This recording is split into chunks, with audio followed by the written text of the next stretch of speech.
Hamburg, July 27, 1943, 0057. Heat clung to brick and slate like a fever as the first sirens faltered into a wail and the sky opened with engines. From the Elbe's midnight sheen to the warehouses of Hammerbrook, German sentries looked up and felt the air press inward, the way a cellar tightens before a storm. Over 700 Royal Air Force bombers slid out of the moonlit haze in a single, disciplined stream, and Pathfinder markers bloomed unnatural greens and reds above the roofs. A flak gunner later wrote that the radar scope became snow, too crowded to count, while the horizon started to breathe orange. Then the incendiaries came: magnesium, thermite, phosphorus, falling with a dry, ripping sound that turned attics into kilns and alleys into chimneys. Roof tar ran, shop windows breathed in and out, and the fire began to feed on itself. By WWII, oxygen rushed toward the core with a force witnesses compared to an express train. Winds well over 150 miles an hour dragging shutters, doors, and people into the blaze. Streets softened. Tram lines sagged. Entire rows of houses inhaled and vanished. Anti-aircraft batteries coughed in the turbulence, their crews blinded by ash and heat shimmer.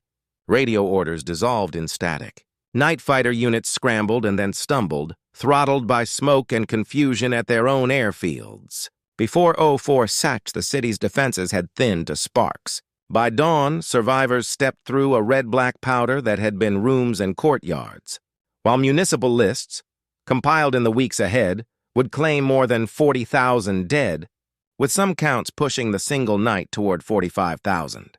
The age of precision had bled into arithmetic, weight, timing, saturation. From the ashes of Hamburg, the Allies had proved that darkness could be weaponized. Next would come the method, the bomber stream, the navigational aids, and the logic that made a city burn on schedule. By the spring of 1942, the Royal Air Force's Bomber Command was fighting a war it seemed unable to win. Loss rates hovered near a fatal third, and whole squadrons returned from missions over the Ruhr shattered or missing entirely. Navigation was crude, bomb sites unreliable, and weather often the greater enemy.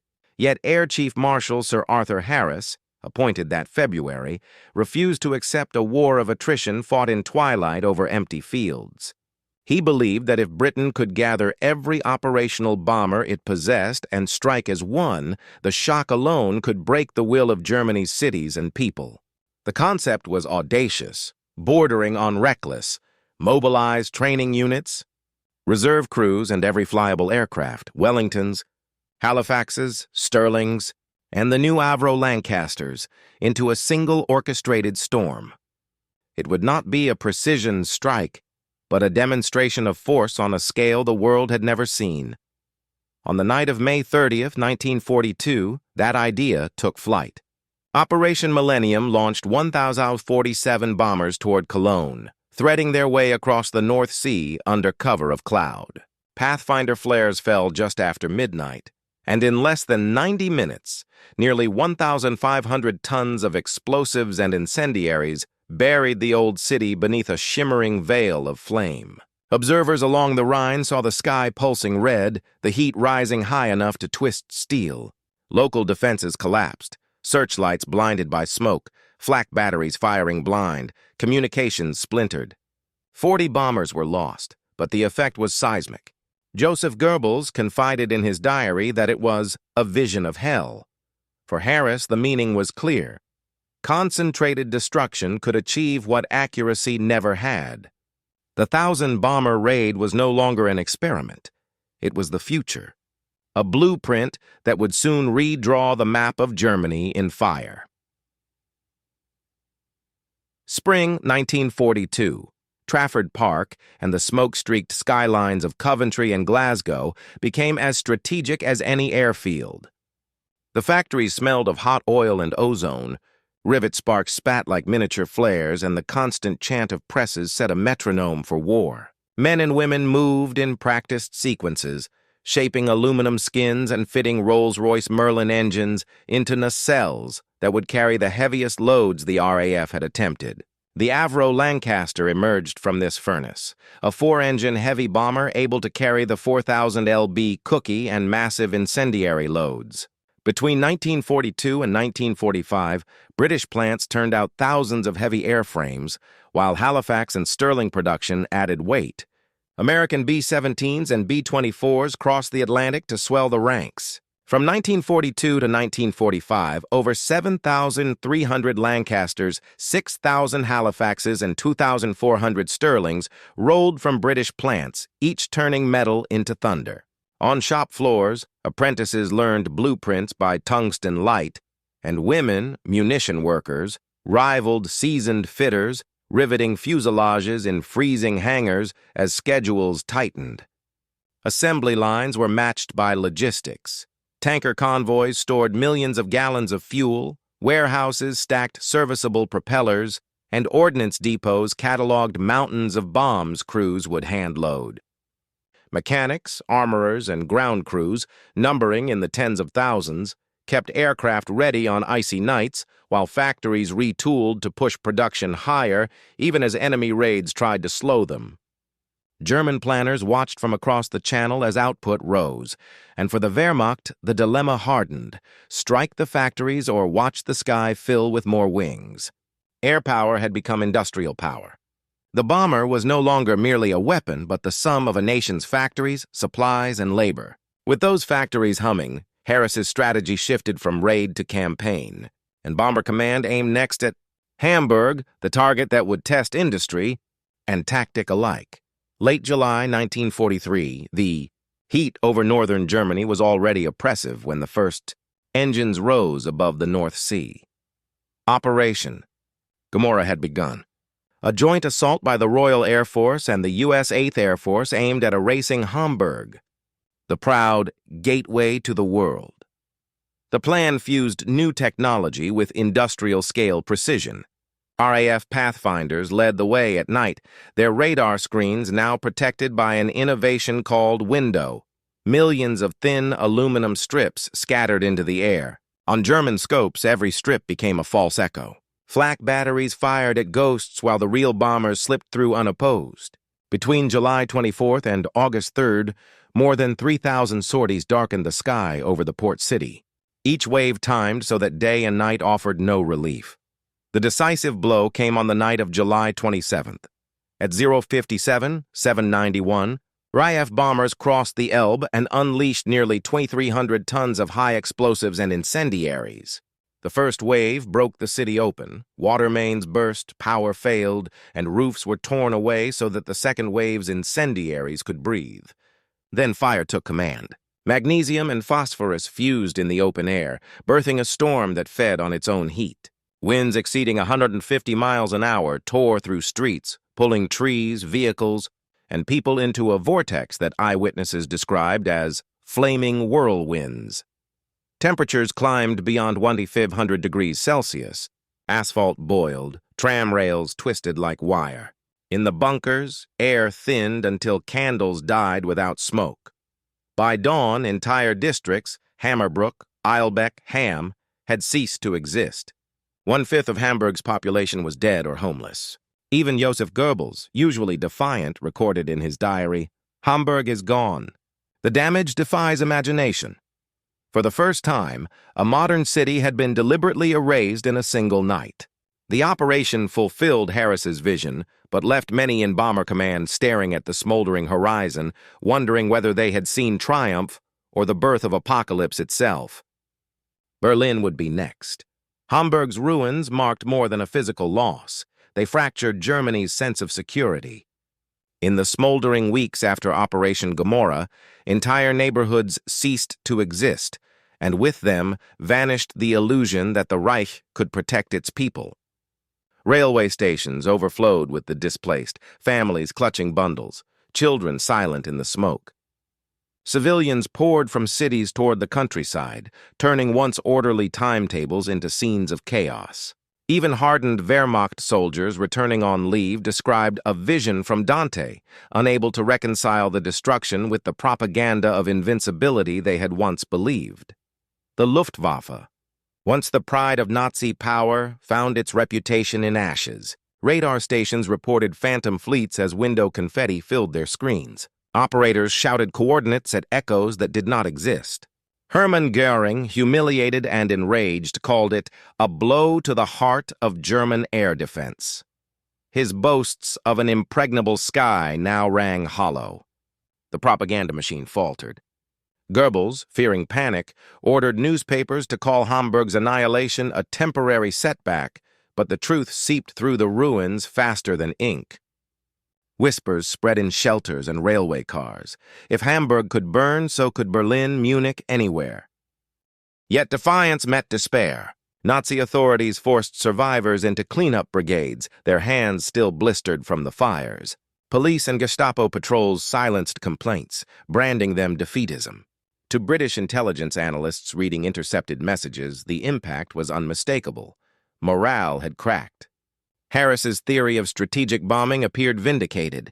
A nation's will could indeed be bombed into submission. But among Allied air crews, pride mixed with unease. They had watched a city vanish in a furnace of their own making and could not shake the thought that victory might carry the shape of annihilation. Soon, the bombers would turn eastward toward Berlin, testing whether terror alone could end a war built on terror. By mid-1943, the air war over Europe no longer belonged solely to the night. As dusk raids left German cities glowing on the horizon, dawn brought a new thunder from the west, the U.S. 8th Air Force. Operating from airfields across East Anglia, American crews climbed into their B-17 Flying Fortresses and B-24 Liberators with a faith in daylight accuracy. Their doctrine promised precision bombing, the idea that disciplined formations and the Norden bomb site could strike only factories and rail yards while sparing civilians. But at 20,000 feet, precision dissolved into haze, flak, and fear. The Germans filled the sky with black bursts from 88mm guns and fighter swarms. Messerschmitt Bf-109s and Focke-Wulf 190s sliced through the formations with cannon fire. On August 17, 1943, that doctrine faced its crucible. The Schweinfurt Regensburg mission launched over 600 bombers toward two targets critical to the Luftwaffe: aircraft assembly plants in Regensburg and ball-bearing works in Schweinfurt. It was a strike meant to cripple the Reich's machinery of flight. The Americans hit both, scattering factories and storage yards into rubble, but the cost was devastating. 60 bombers downed, nearly 600 airmen killed or captured. Those who returned described entire squadrons erased over France. Still, the mission proved daylight raids could reach the heart of Germany, and soon the formations grew denser, tighter, more lethal. Each B-17 carried up to 13 50-caliber guns, turning the sky itself into a fortress, hence the German name. Luftfestungen, air fortresses. By 1944, long-range P-51 Mustangs began escorting the bombers all the way to Berlin and back, sealing the rhythm of destruction. The British struck by night, the Americans by day, and between them, Germany's cities never saw darkness or light without fire. The air war had become unbroken, 24 hours of bombardment, a ceaseless front where civilians, factories, and faith in safety all burned together. The era of total aerial warfare had begun. The war in the air had become a science, and its laboratories were found not in universities, but in the bomb bays of Allied aircraft. By late 1943, the destruction of Germany's cities no longer depended solely on the number of sorties. It relied on chemistry. Engineers in Britain and America refined weapons tailored to annihilate urban life. At the heart of this arsenal was the 4,000-pound Cookie, a cylindrical blast bomb filled with amatol. When dropped first, it ripped open roofs and shattered water mains, turning streets into draft tunnels. Into those ruptures fell the real killers, tens of thousands of small magnesium and phosphorus incendiaries. The standard RAF mix had been perfected through ruthless experimentation: 40% high explosives to break structures, 60% incendiaries to feed the fire. Each new raid became an equation of heat and air. The American contribution, the M47 magnesium bomb, burned at nearly 2,000 degrees Celsius, hot enough to liquefy glass and consume oxygen within seconds. A single operation could scatter close to 900,000 individual firebombs, each no larger than a wine bottle, yet capable of igniting an entire room. German cities, dense with timber roofs and narrow streets, became engineered furnaces. Fire brigades struggled with collapsing mains, shattered pumps, and gasoline shortages. Their trucks melted before reaching the core. In Hamburg, 22 square kilometers vanished under flame in one night. The same method repeated itself. Kassel in October 1943, Darmstadt in September 1944, Cologne again and again, each raid refining the science of combustion. For the men loading ordnance in England, it was mathematics and schedule. For those below, it was revelation and damnation at once. The line between strategy and slaughter blurred beneath the orange horizon. Yet Bomber Command called it progress. Rail lines snapped, factories halted, morale fractured. The next target would test that claim and the conscience of the world, Dresden. February 13, 1945. Dresden shimmered under a pale winter moon, its spires and domes still untouched by the ruin that had swallowed so many German cities. Known as the Florence on the Elbe, it was a city of porcelain, art, and music, swollen now with hundreds of thousands of refugees fleeing the Red Army's advance. Hospitals overflowed. Trains arrived hourly with the displaced. Many believed Dresden's cultural prestige made it immune to destruction. At 22:14, that illusion ended. The first wave, 244 Avro Lancasters from RAF Bomber Command, appeared low on the horizon, their engines a steady growl over the quiet river. Pathfinders marked the heart of the old city, and within minutes, 881 tons of high explosives and 1,475 tons of incendiaries rained down. Roofs burst, courtyards vanished, and the Baroque skyline became a torch. 3 hours later, as survivors crawled from basements gasping for air, the second wave arrived, 529 more Lancasters, dropping 3,900 tons of bombs in total. The combination of the 4,000 LB cookies and magnesium firebombs transformed the city center into a single furnace. Temperatures soared past 1,600 degrees. Copper gutters ran molten down facades and tram rails curled like ribbons. On the Elbe bridges, entire columns of refugees were erased in an instant, heat so intense that bodies left only shadows on stone. Witnesses described the sound not as an explosion, but as air itself screaming. When morning came, the city still burned, its smoke columns visible more than 100 miles away. On February 14th, American B-17s struck again, pounding what little remained. Official death counts would later settle between 25,000 and 35,000, though rumors swelled far higher. Even in Allied circles, conscience wavered. Churchill, once the bombing campaign's patron, called Dresden a serious query against the conduct of Allied bombing, warning against mere terror. But Harris stood firm. They sowed the wind. They are now reaping the whirlwind. For the Germans who survived, Dresden marked the end of a civilization. The Elbe choked with ash, the night sky transformed from sanctuary to executioner. Europe's cities lay broken, and the war's closing act approached through the smoke. By the first months of 1945, Germany's cities no longer resembled cities at all. They were landscapes of ash and geometry, a civilization reduced to rubble and smoke. Cologne, once the proud cathedral city of the Rhine, was 90% destroyed. Berlin lay 70% in ruins. Essen, Hanover, Kassel, Darmstadt, all were little more than cratered plains threaded with the ghosts of streets. Allied reconnaissance photographs revealed what Nazi censors could not hide. The Reich's industrial heart had stopped beating. Train lines were severed, depots leveled, bridges gone. The Wehrmacht's supply system collapsed under its own hunger. Tanks stalled for lack of fuel. Soldiers marched without ammunition. The destruction from the air had severed Germany's nervous system, but the price of that paralysis was staggering. Between 1940 and 1945, more than 400,000 German civilians died beneath the bombs, and millions more wandered homeless among the wreckage. The firestorms had not merely crushed infrastructure, they had stripped away the very fabric of daily life. Those who survived lived among burned-out walls and streets that glowed faintly at night, still warm from phosphorus. Children played beside unexploded ordnance. Families cooked amid rubble that had once been libraries, churches, and homes. For the airmen who had made those flights, most barely 20 years old, the cost was no less terrible.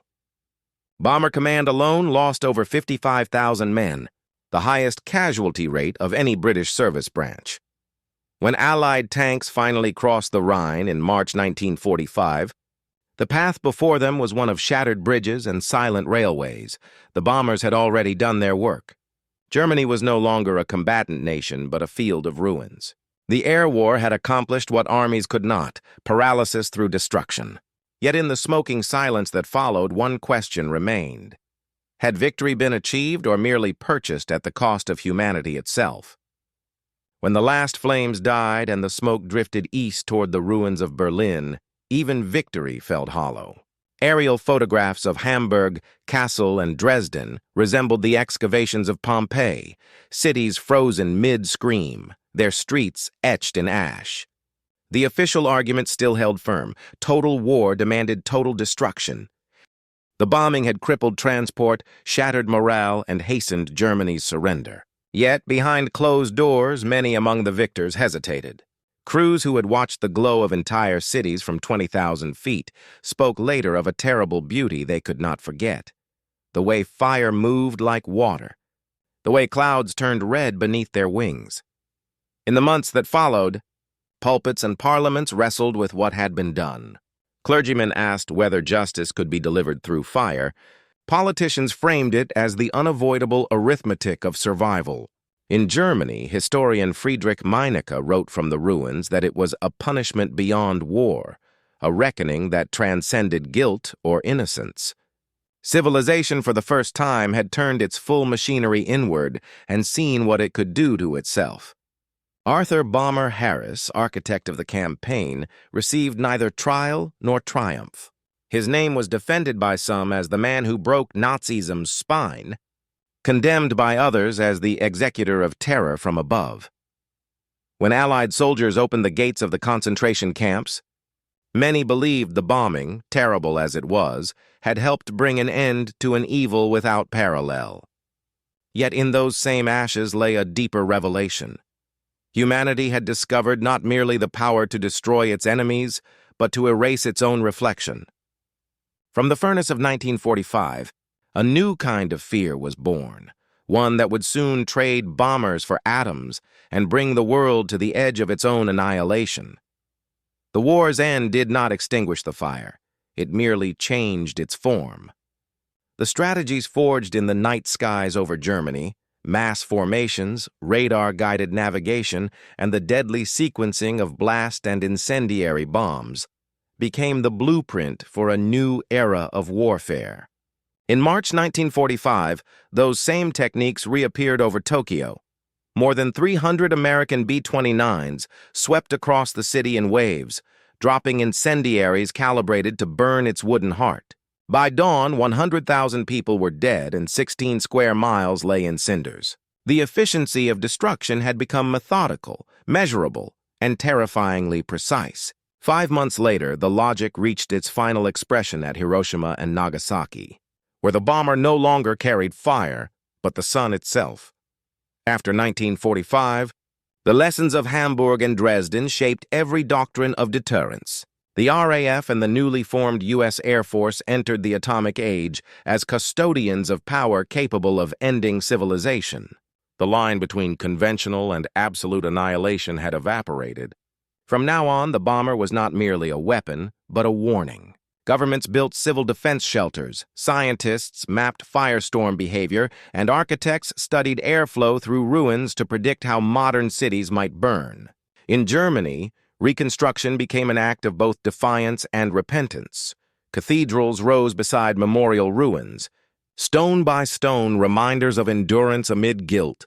Every raid, every bomb, every burned street had written a chapter in the manual of modern war. And as survivors rebuilt their homes beneath clearer skies, they looked upward with a new awareness. The heavens that had once promised freedom were now a frontier of fear. The 1,000-bomber raids had proven humanity's mastery of destruction and exposed the peril of its own invention. In destroying empires, mankind had come perilously close to destroying itself. In the end, the 1,000-bomber raids became more than the sum of their missions. They became warnings written in flame. On those nights when whole cities vanished beneath waves of fire, humanity saw its reflection in the burning clouds and understood, if only dimly, the shape of its own future. The same courage that sent young men into black skies over Europe also opened a door that could never again be closed. Victory came not only with liberation, but with loss, measured in silence, in the names erased from maps, in the music and memory buried under ash. Hamburg, Cologne, Dresden, once cities of art and faith, became memorials to a new kind of power, one that could unmake the world as swiftly as it had built it. From below, civilians stared upward into heavens that glowed crimson and wondered if the stars themselves had turned hostile. From above, the crews saw only clouds lit by their own bombs, unaware that history would remember their triumphs as tragedy and their duty as a question that would never rest. The war they fought to destroy tyranny revealed something deeper. That invention had outstripped compassion and knowledge had outflown mercy. When the bombers returned to their fields in England, their contrails dissolved into morning light, but the fire they unleashed never truly faded. The age of fire had ended, yet its glow remains, forever burning in the conscience of mankind.